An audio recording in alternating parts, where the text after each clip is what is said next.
नमस्कार दोस्तों। तो आप सभी लोगों का स्वागत करता हूं अनेक अनेक प्रणाम के साथ देव स्थान यात्रा में। तो आज का ये खूबसूरत दिन 29 ऑफ दिसंबर मुझे उत्तराखंड की उस दिव्य स्थान की तरफ जिनका नाम है जागेश्वर धाम। तो फिलहाल मैं हूँ रानीखेत से अल्मोड़ा के रास्ते में, जो कि लगभग दूरी है 35 किलोमीटर। तो मेरे साथ है मेरे मित्र प्रवीण और यात्रा का शुभारंभ करते हैं। हर हर महादेव।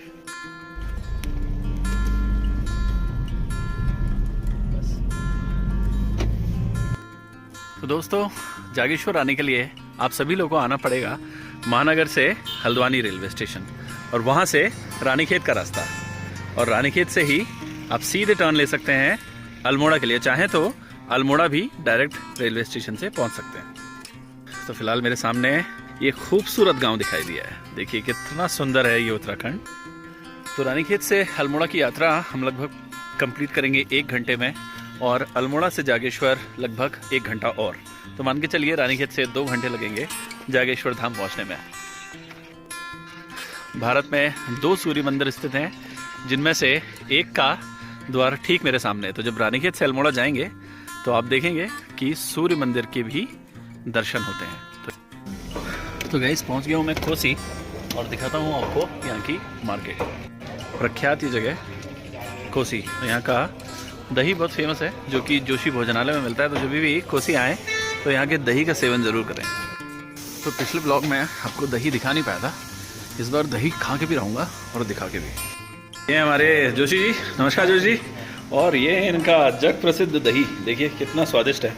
पिछले ब्लॉग में दिखा नहीं पाया था, तो इस ब्लॉग में दर्शन भी कीजिए और आनंद भी लीजिए।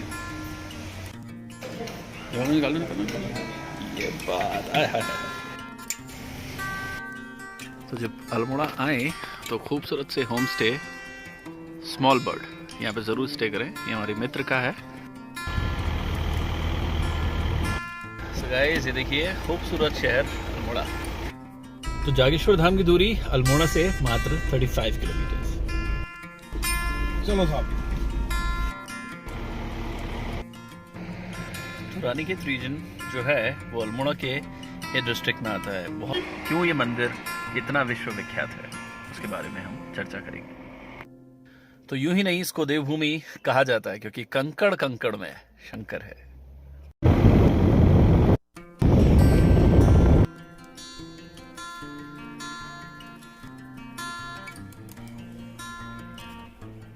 के रास्ते में आप लोगों को एक भव्य मंदिर के दर्शन होंगे, जिनका नाम है डाना गोलू।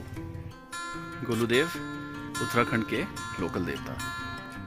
सो पौराणिक कथाओं के अनुसार जब भी इन जंगलों से होते हुए गांव वाले अपने घर जाते थे, तो उस समय एक वृद्ध महोदय उनकी रक्षा करते थे। पुराने समय में कई लोगों को उनके भव्य दर्शन हुए। कहा जाता है कि वो एक अलौकिक शक्ति के साथ उनका जन्म हुआ था, और जब भी वो किसी को मिलते थे तो बीड़ी और माचिस की गुजारिश करते थे, और उन्हीं की वजह से उनको समर्पित ये मंदिर में बीड़ी और माचिस चढ़ाने की प्रथा है। सुनने में तो एक जानकारी थी जो मैं आप सभी लोगों तक पहुंचाना चाहता था। तो ये मानना ना मानना आप लोगों के हाथ में। रास्ते में चितई धाम के हुए अद्भुत दर्शन। इस मंदिर की जानकारी के लिए एक सेपरेट ब्लॉग बनाऊंगा, और सभी लोगों को वो जानकारी दूंगा कि क्यों ये मंदिर उत्तराखंड के पौराणिक स्थलों में आता है। तो भोलेनाथ से मिलने में बस कुछ ही समय का फासला। तो अब जब उत्तराखंड आए तो रोडों के लिए तो निश्चिंत रहे। बहुत खूबसूरत रोड है, और खाने पीने की सारी सुख सुविधाएं इजीली अवेलेबल। जागेश्वर धाम मात्र 22 किलोमीटर। तो जागेश्वर के इस दिव्य धाम में स्वागत हुआ है खूबसूरत सी शाम से। देखिए सूर्य देवता दिख रहे हैं, और सामने की हसीन वादियां।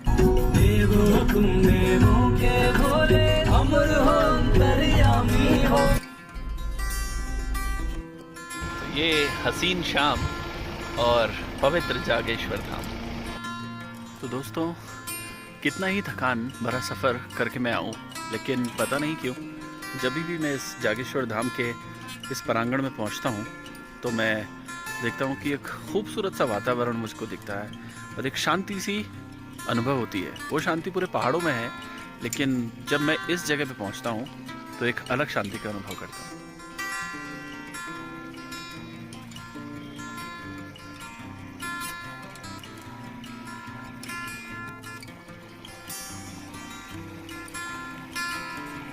चलते चलते पुजारी जी के दर्शन हुए हैं।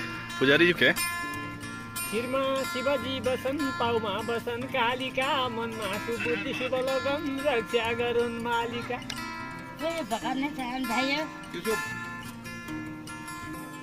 तो यही मानता है हमारे पहाड़ी लेडीज की। देखिए कितनी मेहनत करती हैं। तो गाइस हंसते गाते पहुंच गया मैं बाबा के धाम, जागेश्वर धाम।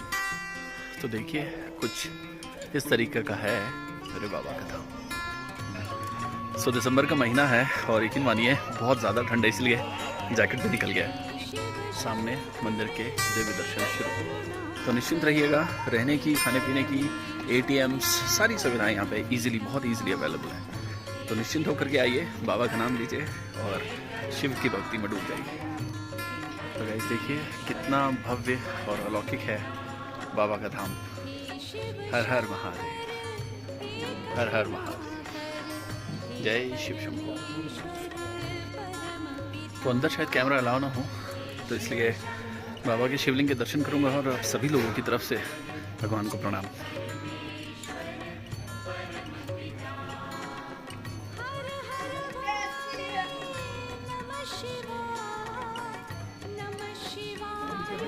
ये देखिए कितना खूबसूरत, हर हर महादेव। दिव्य प्रतिमाएं जागेश्वर धाम की तरफ और अंदर विग्रह में बैठे भोलेनाथ।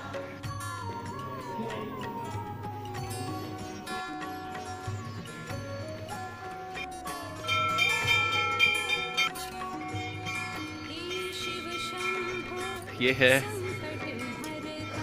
अत्यधिक आध्यात्मिकता से परिपूर्ण जगह, भगवान का धाम। छोटे छोटे शिवलिंग, 108 शिवलिंग इन सभी मंदिरों में विराजित हैं और बाबा अंदर विग्रह में बैठकर सारे भक्तों को, सारे श्रद्धालुओं को आशीर्वाद देते हैं। हर हर महादेव। कृतार्थ हूँ कि मैं इन वीडियो के माध्यम से आप सभी लोगों को इस भव्य धाम के दर्शन करा पा रहा हूँ। तो जागृत अवस्था में होने के कारण ही इस धाम का नाम जागेश्वर धाम। तो पौराणिक कथाओं के अनुसार भगवान शिव ने इस जगह पर आकर के ध्यान किया था। जब आदि गुरु शंकराचार्य आए तो इस शिवलिंग को किलित करके यहाँ की शक्तियों को बाध्य किया। मेरे काफ़ी सारे ब्लॉग्स में आप सभी लोगों ने देखा होगा कि आदि शंकराचार्य जी का मैं कितना नाम लेता हूँ और उनको स्मरण करता हूँ, ध्यान करता हूँ, क्योंकि उन्होंने ही इन पवित्र जगहों को इतना ऊर्जावान। सो लगभग 2500 साल पहले इस मंदिर का निर्माण हुआ और आज भी इनकी प्रतिमाएं इतनी अलौकिक दिखाई देती है।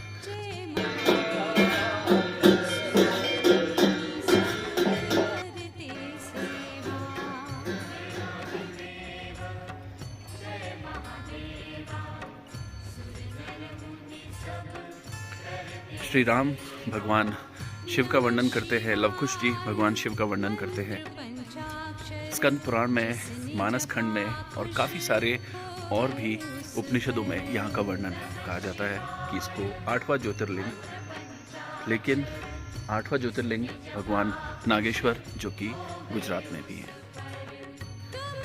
उसी तरह इस काल में भी मनुष्यों ने भगवान के दिए हुए वरदानों का दुरुपयोग किया और उसी दुरुपयोग का निवारण करने के लिए आदि गुरु शंकराचार्य ने यहाँ पर महामृत्युंजय शिवलिंग की स्थापना की और यहाँ की शक्तियों को बाध्य किया। लेकिन कहा जाता है कि काम, क्रोध, लोभ और माया से दूर होकर के जो भी इंसान सच्चे मन से भगवान की आराधना करता है उसकी मनोकामना ज़रूर पूरी होती है। जिस प्रकार आपने सुना होगा कि सतयुग में असुर भगवान की आराधना करते थे और भगवान बाध्य थे उनको वरदान देने के लिए, और असुर उनका दुरुपयोग किया करते थे।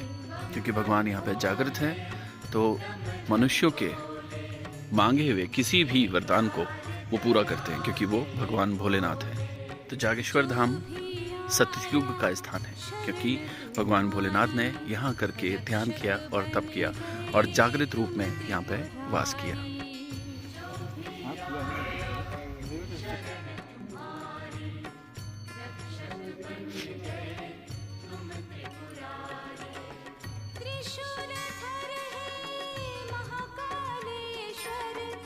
इन्हीं शब्दों के साथ विदा लेता हूँ और आप सभी लोगों को मेरा अनेक अनेक प्रणाम और आशा करता हूँ मेरी दी हुई जानकारी से आप सब लोग संतुष्ट हुए। भगवान भोलेनाथ आपके और आपके परिवार में सुख और समृद्धि लाए, यही भगवान भोलेनाथ से मेरी कामना है। तो जल्द मिलते हैं अपने अगले ब्लॉग में।